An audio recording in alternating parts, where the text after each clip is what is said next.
Hello everything, gandang araw sa lahat. Nandito na naman tayo. Ito na naman yung kargada natin. Dahil nga ay sawa na tayo sa reject at yung mukha natin ay nagmumukha ng reject.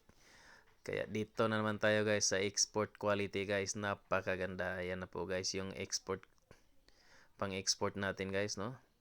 So off highway load po yan guys. Napakabigat. At dahil mabigat at napakataas, mahirap pong magkadena, mahirap itapon yung kadena sa kabila. Kaya gagamitin natin yung pinag-aralan natin guys. Sabi nga nila guys ay work smart. Kaso wala naman tayo nun guys, hindi naman tayo smart. Kaya ito na lang yung gamitin natin guys. Yung natutunan natin sa paglalaro nung tayo ay estudyante pa guys.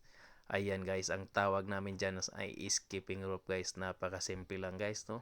Expert mode tayo dyan guys. Napakadali lang. Ikot-ikot lang guys eh. Kaso nga lang guys, walang tumatalon dyan sa gitna. Ayun guys, so skipping rope tayo guys. Ikot-ikot lang ganyan guys. Ganyan lang guys. Tapos sabay bitaw, tinamaan na yung mukha ng tumatalon sa gitna guys.